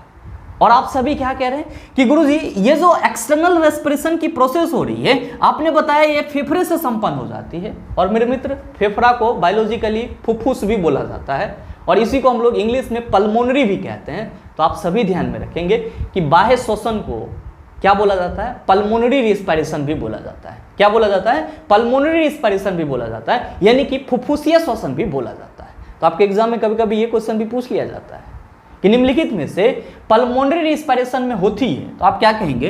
ब्रीथिंग की प्रक्रिया संपन्न होती है, यानी कि श्वासोच्छ्वास की प्रक्रिया संपन्न होती है। उम्मीद करते हैं समझ पाए होंगे। चलते हैं अगले क्वेश्चन की तरफ। आपका जो अगला क्वेश्चन है, क्वेश्चन नंबर 7, बड़ा ही आसान सा सवाल आपसे पूछा जा रहा है कि आयरन के वायु के उपस्थिति में जलने पर किसका निर्माण होता है? बताइए, नहीं बनेगा? आसानी से बन जाएगा। आप क्या कहेंगे कि गुरुजी कोई भी चीज़ अगर ऑक्सीजन से अभिक्रिया कर रहा है तो हम लोग ये कह सकते हैं कि वहाँ पे दहन की अभिक्रिया हो रही है। आप कहेंगे ऐसे कैसे मान लेंगे? भाई मेरे, आप सभी, आपके बॉडी में जो श्वसन की प्रक्रिया होती है उसको क्या कहते हो? तो आप कहते हैं कि गुरुजी हम लोग ये कहते हैं कि हमारे शरीर में जो श्वसन की प्रक्रिया होती है वो एक स्लो कंबशन का उदाहरण है। काहे बोल रहे हो स्लो कंबशन का उदाहरण? आप कहेंगे कैसा बात कर रहे हैं सर? श्वसन की प्रक्रिया के दौरान हमारे शरीर में जो पचा हुआ ग्लूकोज होता है एक्चुअली वो ऑक्सीजन के साथ ऑक्सीडाइज हो जाता है। आप ये बताओ कि कहीं पे भी दहन होने के लिए आपको किसकी जरूरत होती है? आप कहेंगे दहन का पोषक ऑक्सीजन होता है, तो ऑक्सीजन का जरूरत होगा। तो भाई मेरे, कोई भी चीज़ अगर ऑक्सीजन के साथ अभिक्रिया कर रही होती है उसको हम लोग ये कहते हैं कि सर वो ऑक्सीजन के साथ जल रहा है। और इसी कारण से आप क्या कहते हो कि हमारे शरीर में जो श्वसन की प्रक्रिया होती है वो मंद दहन, स्लो कंबशन का उदाहरण होता है। यहाँ पे क्वेश्चन क्या करा जा रहा है? क्वेश्चन करा जा रहा है कि आयरन के वायु के उपस्थिति में जलने पर किसका निर्माण होता है? आपको मैंने पीछे के सेशन में बताया था संक्षारण। क्या बताया था कि जब किसी धातु को आप ऑक्सीजन के संपर्क में रख देते हो, अम्ल के संपर्क में रख देते हो या फिर आर्द्र वातावरण के संपर्क में रख देते हो तो वो क्या होता है? तो सर ऑक्सीजन के साथ अभिक्रिया करके, यानी कि ऑक्सीजन के साथ जल के अपने ऊपर में एक भूरे रंग का या फिर अलग अलग कलर का लेयर बना लेता है, जिसको हम लोग क्या कहते हैं? संक्षारण कहते हैं। मेरे मित्र, मैंने आपको ये भी बताया था कि जब लोहा को आर्द्र वायु में रखा जाएगा या फिर अगर लोहा आपका ऑक्सीजन के साथ अभिक्रिया करेगा तब ये क्या करेगा? तो आप कहेंगे सर अब तो याद आ गया, जब लोहा ऑक्सीजन के साथ अभिक्रिया करेगा तो ये अपने ऊपर में एक भूरे रंग का लेयर जमा लेगा और वह भूरे रंग के लेयर को हम क्या कहेंगे, जंग, और जंग का फॉर्मूला क्या होता है, Fe2O3। तो क्वेश्चन जो आपसे पूछा जा रहा है कि लोहा को ऑक्सीजन के उपस्थिति में जलाने पर निम्नलिखित में से क्या बनता है, तो कौन सा खराब क्वेश्चन पूछ लिया गया है। आप क्या कहेंगे कि सर लोहा जब ऑक्सीजन की उपस्थिति में जलेगा, मतलब क्या हुआ कि जब लोहा संक्षारित होगा तब ये अपने ऊपर में भूरे रंग का लेयर बना लेगा, जगरा जंग कहेंगे, प्रक्रिया संक्षारण कहलाएगा। क्या बनेगा, तो सर Fe2O3 यानी कि फेरिक ऑक्साइड बन जाएगा। तो आपसे जो क्वेश्चन करा जा रहा है कि आयरन के वायु के उपस्थिति में जलने पर किसका निर्माण होता है, आप कहेंगे फेरिक ऑक्साइड Fe2O3 का निर्माण होता है। और इसीलिए आपके इस क्वेश्चन का सही आंसर क्या होगा, आप सभी कहेंगे सर ऑप्शन नंबर सी हो जाएगा। मेरे मित्र हमेशा ध्यान में रखेंगे कि अगर कोई भी तत्व ऑक्सीजन के साथ अभिक्रिया कर रहा है तो आप सरल शब्दों में ये बोल सकते हैं वो तत्व ऑक्सीजन के उपस्थिति में जल रहा है। क्यों, हमेशा ध्यान में रखेंगे कि जो दहन होता है उसके लिए पोषक क्या होता है, यानी कि दहन के लिए जरूरी चीज क्या होता है, आप कहेंगे सर ऑक्सीजन। तो जाहिर सी बात है कि अगर कोई भी चीज ऑक्सीजन के साथ अभिक्रिया कर रहा है मतलब वो ऑक्सीजन के साथ जल रहा है। इसीलिए यहाँ पे क्वेश्चन में क्या पूछा गया कि जब लोहा आपका ऑक्सीजन की उपस्थिति में जलता है तो क्या बनाता है, आप कहेंगे सर फेरिक ऑक्साइड बनाता है, यानी कि लोहा के ऊपर में जंग लग जाएगा, जिसको हम लोग क्या कहते हैं, रस्ट कहते हैं। और मेरे मित्र ध्यान में रखेंगे जंग लगने की प्रक्रिया क्या कहलाती है, संक्षारण कहलाती है। उम्मीद करते हैं समझ पाए होंगे। चलते हैं अगले क्वेश्चन की तरफ। आपका जो अगला क्वेश्चन है, क्वेश्चन नंबर 8, क्या पूछा जा रहा है आपसे पूछा जा रहा है कि निम्न में से कौन सा प्राध्वनिक तरंगों का औद्योगिक अनुप्रयोग नहीं है। ऑप्शन दिया हुआ है किसी पौधे के शरीर से कीटनाशकों का प्रसरब तरीके से हटाना, दूसरा ऑप्शन है धातुओं में दोषों की प्रसरब पहचान, तीसरा ऑप्शन है छेद करना या वांछित आकार में काटना, चौथा ऑप्शन है प्रसरब सफाई। आपसे क्वेश्चन करा जा रहा है कि आपके इस चारों ऑप्शन में से कौन सा प्राध्वनिक तरंगों का औद्योगिक यानी कि इंडस्ट्रियल यूज नहीं है। ध्यान देंगे, आप सभी क्या कहते हैं कि गुरुजी जो अल्ट्रासोनिक साउंड होता है, इसकी फ्रीक्वेंसी यानी कि आवृत्ति क्या होती है, बहुत ज़्यादा होती है। सर कितना ज़्यादा होती है, तो आप सभी कहते हैं कि गुरुजी इसकी जो आवृत्ति होती है वो 20 हर्ट्ज से ऊपर होती है, यानी कि 20 हर्ट्ज से ज़्यादा आवृत्ति वाले ध्वनि तरंग को क्या कहते हैं, अल्ट्रासोनिक साउंड कहते हैं। और अल्ट्रासोनिक साउंड का कई अपना उपयोग है, इसका चिकित्सा जगत में भी उपयोग है, साथ ही साथ इंडस्ट्रियल क्षेत्र में भी उपयोग है। जब हम लोगों को मेटल में कोई डिफॉल्ट वगैरह पता करना होता है तब हम लोग क्या करते हैं, तो अल्ट्रासोनिक साउंड का इस्तेमाल करते हैं। जो आपका सोनार होता है जिसको आप साउंड नेविगेशन एंड रेंजिंग बोलते हैं, वहाँ पे भी क्या होता है, तो सर अल्ट्रासोनिक साउंड का उपयोग किया जाता है। साथ ही साथ अगर हम लोग को किसी भी चीज़ को काटना होता है या फिर उसमें ड्रिल करना होता है तो वहाँ पे भी हम लोग अल्ट्रासोनिक साउंड का उपयोग करते हैं। अल्ट्रासोनिक साउंड के द्वारा क्या किया जाता है, सर क्लीनिंग भी किया जाता है। लेकिन हमने कहीं पे ये नहीं पढ़ा है कि पेड़ पौधे में जो कीटनाशक होते हैं उसको अल्ट्रासोनिक साउंड के द्वारा हटाया जाता है। मतलब कहीं ना कहीं आपका जो आंसर होगा वो क्या होगा, तो आप सभी कहेंगे कि सर पहले ऑप्शन में जो दिया हुआ है कि किसी पौधे के शरीर से कीटनाशकों को प्रसरब तरीके से हटाया जाता है, ये क्या है सर, तो सर इसका इंडस्ट्रियल यूज नहीं है। किसका, अल्ट्रासोनिक साउंड का। तो सीधे तौर पे आपके इस क्वेश्चन का सही आंसर क्या होगा, आप सभी कहेंगे सर ऑप्शन नंबर ए हो जाएगा। हमेशा ध्यान में रखेंगे अल्ट्रासोनिक साउंड का उपयोग कहाँ कहाँ किया जाता है, तो सर मेटल में डिफॉल्ट को पता लगाने के लिए, या मेटल में होल करने के लिए, या उसको काटने के लिए, क्लीनिंग में, और कहाँ पे सर, तो चिकित्सा जगत में यूज किया जाता है, और कहाँ सर, तो सोनार में, जिसको हम लोग क्या कहते हैं, साउंड नेविगेशन एंड रेंजिंग कहते हैं। तो आप देखिए कि आपका जो दूसरा ऑप्शन है उसमें कहा है कि धातुओं में दोष की प्रसरब पहचान, आप कहेंगे सर ये तो होता है अल्ट्रासोनिक साउंड के द्वारा। दूसरा छेद करना या वांछित आकार में काटना, आप कहेंगे सर ये भी होता है क्योंकि अभी जस्ट आपने बताया है। और तीसरा है प्रसरब सफाई, आप कहेंगे सर ये भी होता है। उम्मीद करते हैं समझ पाए होंगे। चलते हैं अगले क्वेश्चन की तरफ। आपका जो अगला क्वेश्चन है, क्वेश्चन नंबर 9, क्या पूछा जा रहा है आपसे पूछा जा रहा है कि एल कक्षा में रखे जा सकने वाले इलेक्ट्रॉन की संख्या कितनी होती है। बताइए, नहीं बनेगा। यहाँ पे एल कक्षा की बात की जा रही है। एल कक्षा किसका, परमाणु का। चला ध्यान में रखना, ये मान लेते हैं कि क्या है, एगो परमाणु है कोनो तत्व के, ठीक है, अभी नहीं कि कोई स्पेसिफिक एलिमेंट का ही, कोई भी तत्व का परमाणु है। बीच में क्या होगा, आप कहोगे सर बीच में नाभिक होगा। क्या रहेगा इसमें, आप कहिएगा प्रोटॉन और न्यूट्रॉन रहेगा। चारों ओर क्या होगा, वृत्ताकार मार्ग होगा, जिसमें कौन घूमेगा, सर इलेक्ट्रॉन घूमेगा। नाभिक से सटा हुआ कक्षा के, इसके बाद का कक्षा एल, इसके बाद का कक्षा एम, इसके बाद का कक्षा सर एन। और इसी तरह से अगर हम लोग कक्षा बनाते जाएंगे तो जो हमारा कक्षा का नाम है वो भी क्या होगा, तो K L M N O P, इस तरह से आगे बढ़ते चला जाएगा। ध्यान दीजिएगा कि नाभिक से सटा हुआ जो कक्षा है इसको पहला कक्षा बोला जाता है। उसके बाद के कक्षा को दूसरा, उसके बाद के कक्षा को तीसरा, उसके बाद के कक्षा को चौथा, इसके बाद जो आएगा आप कहेंगे पांचवा, उसके बाद जो होगा आप कहेंगे छठा। यहाँ पे आपको ये ध्यान में रखना है कि किसी भी एक कक्षा में जो मैक्सिमम नंबर ऑफ इलेक्ट्रॉन होगा, किसी भी एक कक्षा में जो मैक्सिमम नंबर ऑफ इलेक्ट्रॉन होगा वो कितना होगा? तो सर वो जो मैक्सिमम नंबर ऑफ इलेक्ट्रॉन होगा, मैक्स नंबर ऑफ इलेक्ट्रॉन होगा, वो कितना होगा? यहाँ पे इलेक्ट्रॉन लिखना होगा सर, नहीं तो आप लोग कंफ्यूज कर जाएंगे। 2n²। क्या होगा? 2n², जहाँ पे n क्या है चला? n है कक्षा के संख्या, n क्या है? तो नंबर ऑफ ऑर्बिटल है। ध्यान देना सर, आपसे क्वेश्चन पूछा जा रहा है कि L कक्षा में अधिकतम इलेक्ट्रॉन की संख्या कितनी होगी? क्या कहेंगे? L गुरुजी दूसरा कक्षा है और यहाँ पे n इक्वल टू क्या हो जाएगा? 2। आपने बताया कि किसी भी कक्षा में अधिकतम इलेक्ट्रॉन की संख्या 2n² होगी। हम क्या करेंगे? 2 इंटू n के जगह 2 रखेंगे, एक स्क्वायर कर देंगे, कितना आ जाएगा सर? 8 आ जाएगा। तो आप देखिए कि 8 जो है वो आपके किस ऑप्शन में है? आप कहेंगे सर पहले इतने ऑप्शन में है। सही answer sir option number A. अगर पूछा जाएगा पहले कक्षा में तो आप कहेंगे 2n² करेंगे तो 2 हो जाएगा, दूसरा में तो 8 मालूम ही चल गया सर, तीसरे में तो कहेंगे 3 तिया 9 और 9 दूना 18, चौथा में तो आप कहेंगे 4 चौका 16 और 16 दूना 32, पांचवा में सर तो 5 25 दूना 50, छठा में तो आप कहेंगे सर n इक्वल टू 6, तो 6 के 36 और दूना 72, यानी कि छठा कक्षा में टोटल नंबर ऑफ इलेक्ट्रॉन कितना हो जाएगा? 72 हो जाएगा। तो इस तरह से आप किसी भी कक्षा का टोटल नंबर ऑफ इलेक्ट्रॉन निकाल सकते हैं। बहरहाल चलते हैं अगले क्वेश्चन की तरफ। आपका जो अगला क्वेश्चन है, क्वेश्चन नंबर 10, बड़ा ही हलवा सा सवाल। ये भी आपसे पूछा जा रहा है कि आभासी और सीधी छवि के लिए दर्पण का आवर्धन होना चाहिए। क्वेश्चन करा जा रहा है कि जब आपका प्रतिबिंब काल्पनिक होगा और क्या होगा? सीधा होगा, तब उसके लिए आवर्धन का वैल्यू क्या होगा? आपका ऑप्शन दिया हुआ है अनंत, दूसरा ऑप्शन है ऋणात्मक, तीसरा ऑप्शन है धनात्मक, चौथा ऑप्शन है शून्य। क्या होगा इसका आंसर? आप सभी कहेंगे कि गुरुजी आवर्धन को हम लोग इंग्लिश में, अंग्रेजी में क्या कहते हैं? मैग्निफिकेशन। अच्छा, किससे रिप्रेजेंट करते हैं सर इसको? तो गुरुजी एकरा हम लोग m से रिप्रेजेंट करते हैं। अच्छा, m इक्वल टू फॉर्मूला क्या होता है? -v/u। v क्या है? आप कहते हैं प्रतिबिंब दूरी। v क्या है? प्रतिबिंब दूरी, यानी कि डिस्टेंस ऑफ इमेज। u क्या है? वस्तु दूरी। u क्या है? वस्तु दूरी। मेरे मित्र ध्यान देंगे कि यहाँ पे जो आवर्धन में फॉर्मूला में ये माइनस साइन लगा हुआ है, ये क्या है?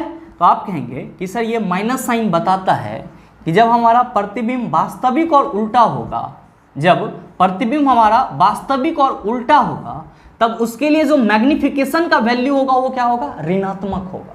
क्या होगा? ऋणात्मक होगा। मतलब ये हुआ कि अगर हमारा प्रतिबिंब वास्तविक और उल्टा बन रहा है, तब जो मैग्निफिकेशन का वैल्यू होगा आप क्या कहेंगे? वो निगेटिव होगा। क्या होगा? निगेटिव होगा। लेकिन अगर हमारा प्रतिबिंब काल्पनिक बने, मतलब क्या कि आभासी बने और क्या हो, तो सर काल्पनिक प्रतिबिंब बनेगा तो प्रतिबिंब सीधा होगा। तो अगर हमारा प्रतिबिंब काल्पनिक और सीधा हो, तब जो हमारा मैग्निफिकेशन का वैल्यू होगा वो क्या होगा? तो गुरुजी पॉजिटिव होगा। क्या होगा? पॉजिटिव, यानी कि धनात्मक होगा। और काल्पनिक और आभासी प्रतिबिंब के लिए जो हम लोग मैग्निफिकेशन निकालेंगे तो सर फॉर्मूला तो सेम रहेगा, वहाँ से हम माइनस साइन हटा देंगे, यानी कि स्किप कर देंगे। क्वेश्चन क्या पूछा जा रहा है कि आभासी और सीधी छवि के लिए दर्पण का आवर्धन होना चाहिए। क्या कहेंगे सर? ऋणात्मक होगा तो वास्तविक और उल्टा, और काल्पनिक और सीधा होगा तो सर धनात्मक होना चाहिए। देख लीजिए धनात्मक किस ऑप्शन में है? आप कहेंगे सर तीसरे ऑप्शन में है। तो सही आंसर ऑप्शन नंबर सी। उम्मीद करते हैं समझ पाए होंगे। चलते हैं अगले क्वेश्चन की तरफ। आपका जो अगला क्वेश्चन है, क्वेश्चन नंबर 11, बड़ा ही आसान सा सवाल। ये भी आपसे पूछा जा रहा है कि बल द्वारा किया गया कार्य धनात्मक होता है जब विस्थापन बल की दिशा में होता है, दूसरा विस्थापन बल के लंबवत होता है, तीसरा आरोपित बल से कोई विस्थापन नहीं होता है, और चौथा विस्थापन बल की विपरीत दिशा में होता है। क्या होगा इसका आंसर? आप सभी क्या कहते हैं कि गुरुजी जब बल द्वारा किए गए कार्य की हम लोग बात करते हैं, बल द्वारा किए गए कार्य की हम लोग बात करते हैं, तो हम सभी क्या कहते हैं कि गुरुजी जब विस्थापन, पहला पॉइंट ध्यान में रखेंगे कि जब विस्थापन यानी कि डिस्प्लेसमेंट बल की दिशा में होती है, विस्थापन क्या होती है? बल की दिशा में होती है, तब जो कार्य होता है यानी कि वर्क होता है वो क्या होता है? आप कहेंगे कि सर पॉजिटिव होता है, यानी कि धनात्मक होता है। और साथ ही आप सभी क्या कहते हैं कि गुरुजी जब विस्थापन लगे हुए बल के विपरीत दिशा में होता है, यानी कि बल के विपरीत दिशा में होता है, बल के विपरीत दिशा में होता है, तब जो हमारा किया गया कार्य W होता है वो क्या होता है, निगेटिव होता है। क्या होता है, निगेटिव होता है। और फिर क्या कहते हैं कि गुरुजी अगर विस्थापन बल के लंबवत होता है, बल के लंबवत होता है, तब जो किया गया कार्य होता है वो क्या होता है, तो आप कहते हैं कि गुरुजी शून्य होता है, यानी कि 0 होता है। मतलब क्या है सर, तो आप सभी कहेंगे कि गुरुजी अगर विस्थापन बल की दिशा में होगा तो किया गया कार्य क्या होगा, हमारा पॉजिटिव होगा। और ध्यान में रखेंगे कि जब विस्थापन बल की दिशा में होगा तो यहाँ पे जो आपका एंगल बनेगा वो कितना होगा, आप कहेंगे गुरुजी 0 डिग्री का, जिसको हम लोग cos 0 डिग्री का वैल्यू क्या लेते हैं, तो सर cos 0 डिग्री का वैल्यू 1 होता है। इसीलिए हम लोग क्या कहते हैं कि किया गया कार्य इस स्थिति में धनात्मक होता है। और जब विस्थापन बल के विपरीत दिशा में होगा तब वहाँ पे जो एंगल बन रहा होगा वो 180 डिग्री का बन रहा होगा। और वहाँ पे हम लोग क्या लिखते हैं कि गुरुजी वहाँ पे तो cos 180 डिग्री लेते हैं, जिसका वैल्यू क्या होता है, -1 होता है। और जब विस्थापन बल के लंबवत होता है तो आप क्या कहते हैं कि गुरुजी विस्थापन और बल में जो एंगल बन रहा होता है वो कितना डिग्री का, तो सर 90 डिग्री का। और cos 90 डिग्री का वैल्यू कितना होता है, आप कहते हैं गुरुजी 0 होता है। तो आप सभी ये भी ध्यान में रखेंगे कि अगर विस्थापन और बल में दोनों के बीच में 0 डिग्री का एंगल बन रहा होगा तो किया गया कार्य धनात्मक होगा।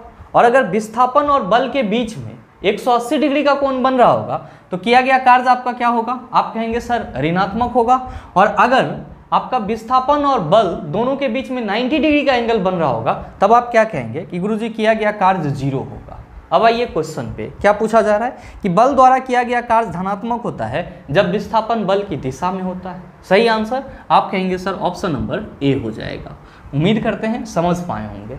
चलते हैं अगले क्वेश्चन की तरफ। आपका जो अगला क्वेश्चन है क्वेश्चन नंबर 12, क्या पूछा जा रहा है आपसे पूछा जा रहा है कि डैश वर्ग के प्राणियों में श्वसन गल्फरों तथा फेफड़ों द्वारा होता है। ऑप्शन दिया हुआ है मत्स्य, दूसरा ऑप्शन है सरीसृप, तीसरा ऑप्शन है पक्षी, चौथा ऑप्शन है उभयचर। क्या होगा इसका आंसर, आपसे क्वेश्चन करा जा रहा है कि आपके दिए गए ऑप्शन में से किस वर्ग के प्राणियों में श्वसन की जो प्रक्रिया होती है वो उसके फेफड़ा और साथ ही साथ गल्फरों से होती है। आप सभी क्या कहेंगे कि गुरुजी जब हम लोग एम्फीबियन की बात करते हैं, किसकी बात करते हैं, एम्फीबियन यानी कि उभयचर प्राणी की बात करते हैं, यानी कि वैसा प्राणी जो जल और थल दोनों में सर्वाइव कर सकता है, तो इसमें जो श्वसन की प्रक्रिया होती है, इसमें जो रिस्पिरेशन की प्रोसेस होती है वो कहाँ से होती है, तो गुरुजी इसके त्वचा से भी होता है। और कहाँ से होता है, आप सभी कहते हैं कि गुरुजी इसके गिल्स से भी होता है, यानी कि गलफरा से भी होता है। और कहाँ से होता है, तो सर इसके फेफड़ा से भी होता है। मतलब क्या हुआ कि एम्फीबियन वर्ग के जितने भी जंतु होंगे उनमें जो श्वसन की प्रक्रिया होगी वो त्वचा, गलफरा और फेफड़ा से होगी। आपसे क्वेश्चन क्या करा जा रहा है, क्वेश्चन करा जा रहा है कि डैश वर्ग के प्राणियों में श्वसन गलफरों तथा फेफड़ों द्वारा होता है। आप कहेंगे सर यहाँ पे हमारे क्वेश्चन में गलफरा और फेफड़ा की बात की जा रही है, तो जाहिर सी बात है कि इसके द्वारा श्वसन उभयचर में संपन्न होता है, इसीलिए सही आंसर क्या होगा, उभयचर ही होगा। सही ऑप्शन सर आप कहेंगे गुरुजी ऑप्शन नंबर डी हो जाएगा। अब आप कहेंगे कि सर हमारे ऑप्शन में तो मत्स्य भी दिया हुआ है, तो ये बताओ कि मत्स्य वर्ग के जो प्राणी होते हैं इसमें श्वसन की प्रक्रिया कहाँ से संपन्न होती है। तो ध्यान में रखेंगे कि मत्स्य वर्ग के अंतर्गत आपका कौन आ जाता है, तो आप सभी कहते हैं कि गुरुजी मत्स्य वर्ग के अंतर्गत जो है वो मछली आ जाता है। कौन आ जाता है, मछली आ जाता है। ध्यान में रखेंगे मत्स्य को हम लोग इंग्लिश में क्या कहते हैं, इसी को हम लोग इंग्लिश में फिशेज कहते हैं। क्या कहते हैं हम लोग इसको, इंग्लिश में फिशेज कहते हैं। और जितने भी आपका मछली होता है यानी कि मत्स्य वर्ग के जंतु होते हैं उन सभी में जो श्वसन की प्रक्रिया होती है वो कहाँ से होती है, आप कहते हैं सर गिल्स से होती है, जिसको हम लोग क्या कहते हैं, गल्फर कहते हैं या फिर गलफरा कहते हैं। आप कहेंगे कि सर हमारे ऑप्शन में सरीसृप भी दिया हुआ है, तो मेरे मित्र ध्यान में रखेंगे कि सरीसृप को हम लोग इंग्लिश में क्या कहते हैं, इसी को हम लोग इंग्लिश में रेप्टाइल्स कहते हैं। यानी कि जो रेंगने वाला जंतु होता है वो किसके अंतर्गत आता है, रेप्टाइल्स के अंतर्गत आता है। और इसमें जो श्वसन की प्रक्रिया होती है वो कहाँ से होती है, आप याद रखेंगे फेफड़ा से होती है। कहाँ से होती है, फेफड़ा यानी कि लंग्स से होती है। आप कहिएगा कि गुरुजी हमारे ऑप्शन में तो पक्षी भी दिया हुआ है, तो मेरे मित्र ध्यान में रखेंगे कि पक्षी के अंतर्गत सभी बर्ड्स आ जाते हैं और इसी को क्या बोला जाता है, एवीज वर्ग भी बोला जाता है। और ध्यान में रखेंगे कि पक्षी में जो श्वसन की प्रक्रिया होती है वो कहाँ से संपन्न होती है, आप याद रखेंगे फेफड़ा से संपन्न होती है। कहाँ से संपन्न होती है, फेफड़ा से, यानी कि लंग्स से संपन्न होती है। तो हमेशा ध्यान में रखेंगे कि जो उभयचर होंगे उसमें श्वसन की प्रक्रिया त्वचा, गलफरा और फेफड़ा से होगी। मत्स्य वर्ग के जंतु यानी कि मछली में श्वसन की प्रक्रिया गलफरा से होगी, जबकि सरीसृप और जो आपका एवीज होगा यानी कि पक्षी वर्ग के जंतु होंगे इसमें श्वसन की प्रक्रिया फेफड़ा से होगी। उम्मीद करते हैं समझ पाए होंगे। चलते हैं अगले क्वेश्चन की तरफ। आपका जो अगला क्वेश्चन है, क्वेश्चन नंबर 13, बड़ा ही हलवा सा सवाल आपसे पूछा जा रहा है कि जब तत्वों को परमाणु भारों के बढ़ते क्रम में व्यवस्थित किया जाता है तो पहले तत्व के गुणधर्म 8वें तत्व के गुणधर्म के समान होता है, संगीत के नोट्स की तरह इस नियम को जाना जाता है। आप क्या कहिएगा कि गुरुजी इस क्वेश्चन के ऑप्शन को हम नहीं भी पढ़ेंगे तो आंसर बोलेंगे तो वो सही होगा। क्या होगा, आप कहेंगे कि सर इसी नियम को न्यूलैंड के अष्टक नियम के रूप में जाना जाता है और इस चीज़ की चर्चा आपने कल के सेशन में भी करा था। तो आप बताओ कि सही आंसर क्या हो जाएगा। आप सभी कहेंगे कि गुरुजी पहले ऑप्शन में लिखा हुआ है न्यूलैंड के अष्टक नियम के रूप में, तो सर सही आंसर ऑप्शन नंबर ए हो जाएगा। आप कहेंगे कि सर हमारे दूसरे ऑप्शन में डॉबरेनर के त्रियक नियम के रूप में भी दिया गया है। तो डॉबरेनर का त्रियक नियम क्या था, कल भी बताया था, आज भी सुन लीजिए कि डॉबरेनर के अनुसार अगर 3 तत्वों को बढ़ते हुए परमाणु द्रव्यमान के क्रम में सजाया जाए तो जो बीच वाला तत्व होगा उसका जो परमाणु द्रव्यमान होगा वो किनारे के दोनों ही तत्व के परमाणु द्रव्यमान का औसत होगा। आप कहेंगे सर ऑप्शन में मेंडलीफ के नियम के रूप में भी दिया हुआ है। तो मेंडलीफ का नियम क्या होता है, आप सभी याद रखेंगे कि मेंडलीफ ने जो नियम दिया था उसको हम लोग आवर्त नियम कहते हैं। और क्या कहते हैं कि मेंडलीफ ने अपने आवर्त नियम में बताया था कि तत्वों का गुणधर्म उसके परमाणु द्रव्यमान का आवर्त फलन होता है। आप कहिएगा सर चौथे ऑप्शन में आधुनिक आवर्त तालिका दिया हुआ है। तो हमारा जो आधुनिक आवर्त तालिका है यानी कि आधुनिक आवर्त सारणी है वो किस नियम पर आधारित है, तो आप क्या कहेंगे, परमाणु संख्या पर आधारित है। और इसके लिए हेनरी मोसले के द्वारा जो आवर्त नियम दिया गया था उसमें क्या कहा गया था, तो हेनरी मोसले ने बताया था कि तत्वों का जो गुणधर्म होता है वो उसके परमाणु संख्या का आवर्त फलन होता है। उम्मीद करते हैं समझ पाए होंगे। चलते हैं अगले क्वेश्चन की तरफ। आपका जो अगला क्वेश्चन है, क्वेश्चन नंबर 14, क्या पूछा जा रहा है आपसे, आपसे पूछा जा रहा है कि संवेग की एसआई पद्धति में इकाई क्या है। बताइए नहीं बनेगा। आप क्या कहेंगे कि गुरुजी संवेग को पी से रिप्रेजेंट करते हैं, फार्मूला एम भी होता है, यानी कि वस्तु के द्रव्यमान और वेग के गुणनफल को संवेग कहा जाता है। तो मास का यूनिट क्या होता है, केजी। जो वेग है उसका यूनिट क्या होता है, तो सर मीटर पर सेकेंड। तो देख लीजिए सर कि केजी मीटर पर सेकेंड आपके किस ऑप्शन में है, आप कहेंगे सर ऑप्शन बी में है। तो सही answer sir option number B हो जाएगा। उम्मीद करते हैं समझ पाए होंगे। चलते हैं अगले क्वेश्चन की तरफ। आपका जो अगला क्वेश्चन है, क्वेश्चन नंबर 15, बड़ा ही आसान सा सवाल आपसे पूछा जा रहा है कि त्वरण ऋणात्मक होने पर किसी पिंड का वेग बढ़ेगा, शून्य होगा, घटेगा, नियत रहेगा। क्या होगा इसका आंसर। आप क्या कहेंगे कि गुरुजी ये चीज़ भी आपने पीछे के सेशन में बताया है और आप सभी ध्यान में रखेंगे कि जब हम लोग बात त्वरण की करते हैं तो इसी को अंग्रेजी में हम लोग एक्सेलरेशन कहते हैं। फॉर्मूला क्या होता है, dv/dt, या इसी को हम लोग v - u/t लिखते हैं। वेग में परिवर्तन की दर को क्या बोला जाता है, तो गुरुजी त्वरण बोला जाता है। और ध्यान में रखेंगे कि त्वरण धनात्मक है, आपका त्वरण धनात्मक है तो आप क्या कहेंगे कि गुरुजी वेग बढ़ रहा है। त्वरण धनात्मक है तो क्या हो रहा है सर, वेग बढ़ रहा है। और अगर त्वरण ऋणात्मक है यानी कि निगेटिव है तो वेग क्या हो रहा है, आप कहेंगे कि गुरुजी वेग घट रहा है। वेग क्या हो रहा है सर, वेग घट रहा है। और ध्यान में रखेंगे कि ऋणात्मक त्वरण को ही क्या बोला जाता है, मंदन बोला जाता है। इंग्लिश में रिटार्डेशन या फिर डीएसेलरेशन बोला जाता है। और ध्यान में रखेंगे कि अगर त्वरण आपका शून्य है, त्वरण क्या है, शून्य है, जीरो है, तो आप क्या कहेंगे कि वस्तु जो है वो नियत वेग से चल रहा है। यानी कि नियत वेग की स्थिति में त्वरण क्या होगा, शून्य होगा। वेग घटेगा तो त्वरण ऋणात्मक, जिसको मंदन कहेंगे। वेग बढ़ेगा तो त्वरण क्या होगा, धनात्मक होगा। आपसे क्वेश्चन क्या करा जा रहा है कि त्वरण ऋणात्मक होने पर किसी पिंड का वेग, आप क्या कहेंगे कि सर घट जाएगा। तो सही आंसर आप कहेंगे option number C is the right answer of this question. ध्यान में रखिएगा त्वरण का ऐसा यूनिट क्या होता है, मीटर पर सेकेंड स्क्वायर होता है। और साथ ही मीटर पर सेकेंड स्क्वायर का मतलब हुआ मीटर बटा सेकेंड स्क्वायर। अभी सेकेंड स्क्वायर को आप ऊपर ले जाएंगे तो आप इसको ms⁻² भी कह सकते हैं। उम्मीद करते हैं समझ पाए होंगे। चलते हैं अगले क्वेश्चन की तरफ। आपका जो अगला क्वेश्चन है क्वेश्चन नंबर 16, बड़ा ही हलवा सा सवाल, और शायद मैंने आपको पहले सेशन में ही इस क्वेश्चन का आंसर बताया था। आपसे पूछा जा रहा है कि मनुष्यों में निषेचित अंडा डैश के स्तर में प्रत्यारोपित हो जाता है।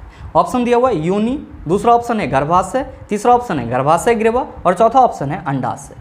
क्वेश्चन करा जा रहा है कि मनुष्यों में निषेचित अंडा डैश के स्तर में जाकर के प्रत्यारोपित हो जाता है। आप क्या कहते हैं कि गुरुजी, जब स्पर्म और ओवम फैलोपियन ट्यूब में डिफ्यूज होता है तब जाइगोट बनता है, और ये जाइगोट कहाँ चला जाता है? गर्भाशय में चला जाता है, यानी कि यूटेरस में चला जाता है।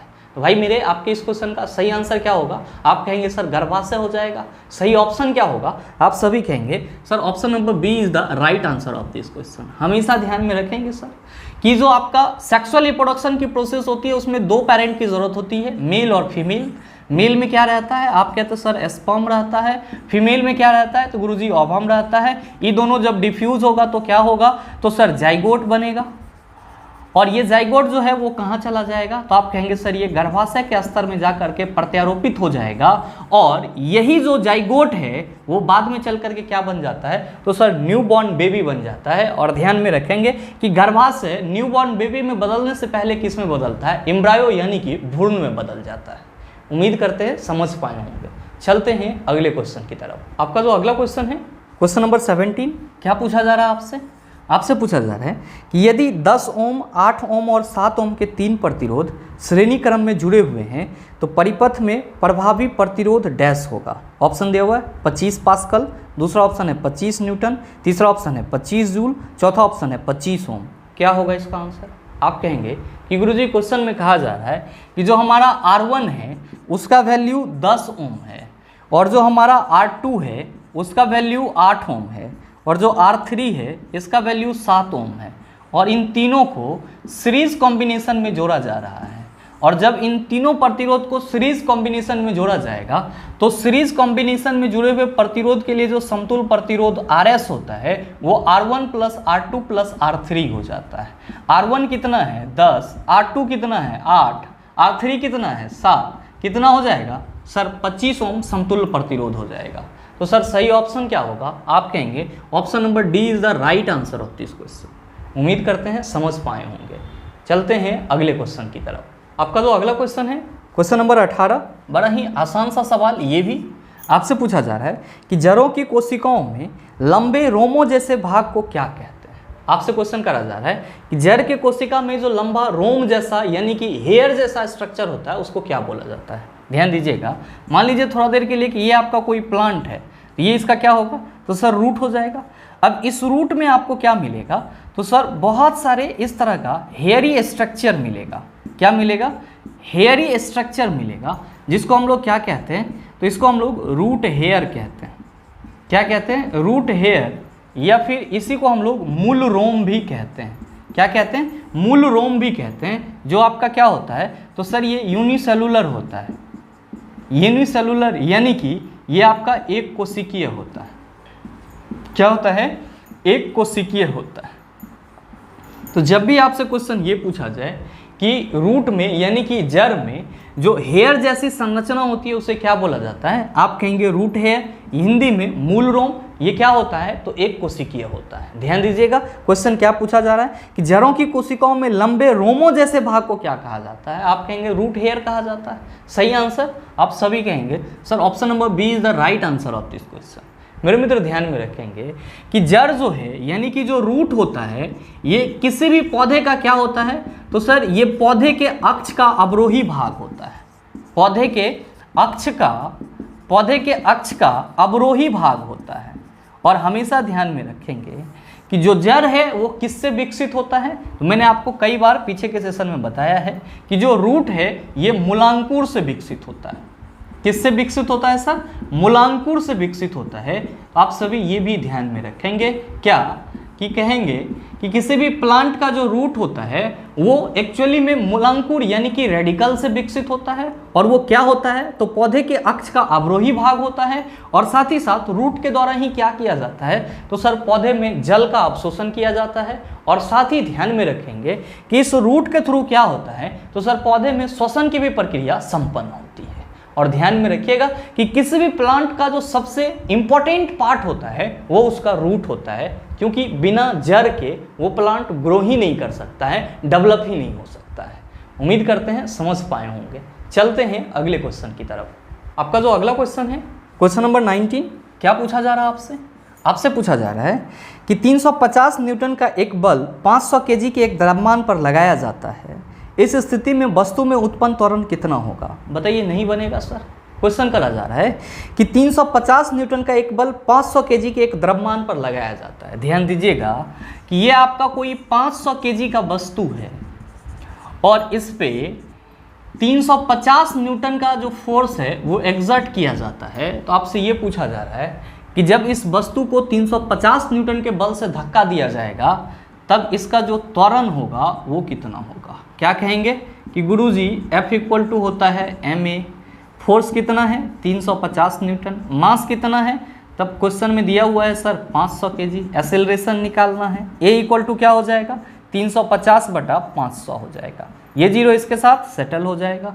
5 सतह क्या होता है तो सर 35 होता है, 5 दाएं क्या हो जाएगा 50, 7 बटा 10 क्या लिख सकते हैं सर 0.7 मीटर पर सेकेंड स्क्वायर। तो देख लीजिए सर कि आपके किस ऑप्शन में 0.7 मीटर पर सेकेंड स्क्वायर है। आप क्या कहेंगे कि सर दूसरे ऑप्शन में है, तो सही ऑप्शन आपका ऑप्शन नंबर बी हो जाएगा। उम्मीद करते हैं समझ पाए होंगे। चलते हैं अगले क्वेश्चन की तरफ। आपका जो अगला क्वेश्चन है क्वेश्चन नंबर 20, बड़ा ही हलवा टाइप क्वेश्चन, और अभी जस्ट मैंने आपको बताया भी है। आपसे पूछा जा रहा है कि SI पद्धति में त्वरण की इकाई है।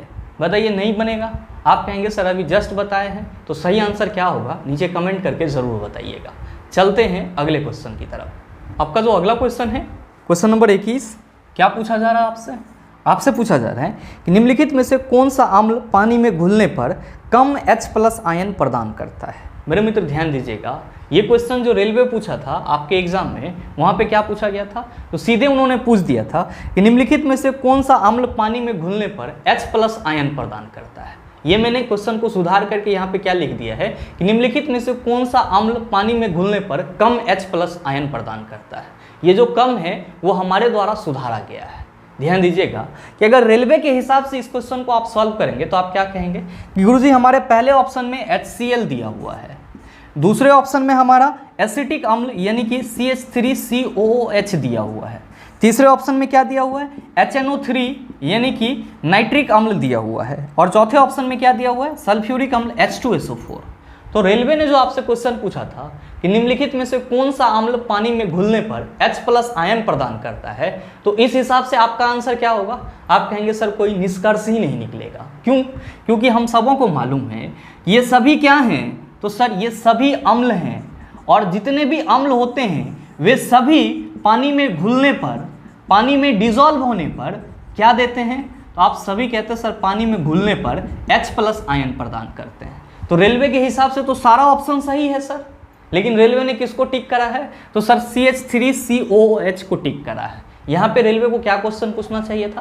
क्वेश्चन पूछना चाहिए था कि निम्नलिखित में से कौन सा अम्ल पानी में घुलने पर कम H+ आयन प्रदान करता है, तब सही आंसर क्या होगा CH3COOH होगा। मेरे मित्र नो डाउट आप सबों को मालूम होगा कि जो अम्ल होते हैं वो दो तरह के होते हैं, एक होता है आपका स्ट्रॉन्ग यानी कि मजबूत, और दूसरा होता है आपका वीक एसिड यानी कि आपका कमजोर अम्ल।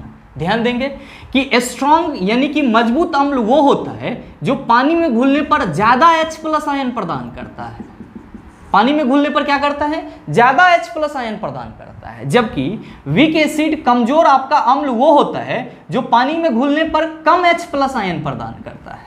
और मेरे मित्र नो डाउट आप सबों को मालूम होगा कि HCl क्या है, आप कहेंगे स्ट्रॉन्ग एसिड है, तो ये क्या करेगा, पानी में घुलेगा तो ज्यादा H+ आयन देगा। जबकि CH3COOH एसिटिक एसिड क्या है, तो आप कहेंगे कि गुरुजी ये वीक एसिड है यानी कि ये पानी में घुलेगा तो कम H+ आयन प्रदान करेगा।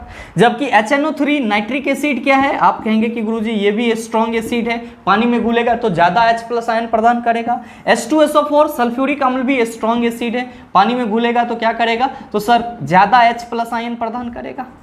मतलब क्या कि अगर आपसे क्वेश्चन ये पूछा जाए कि इन चारों में से कौन सा अम्ल पानी में घुलने पर कम H+ आयन प्रदान करता है, तब आपके इस क्वेश्चन का सही आंसर क्या होगा कि गुरुजी जो एसिटिक अम्ल होता है वो वीक अम्ल होता है, यानी कि कमजोर अम्ल होता है, और ये जब भी पानी में घुलेगा तो क्या करेगा, कम H+ आयन प्रदान करेगा। इसीलिए आपके इस क्वेश्चन का सही आंसर क्या होगा, आप सभी कहेंगे sir option number B is the right answer of this question. तो आप सभी ध्यान में रखेंगे कि जो आपका कमजोर होगा अम्ल वो पानी में घुलेगा तो कम H+ आयन प्रदान करेगा, और जो मजबूत अम्ल होगा वो पानी में घुलेगा तो ज्यादा H+ आयन प्रदान करेगा।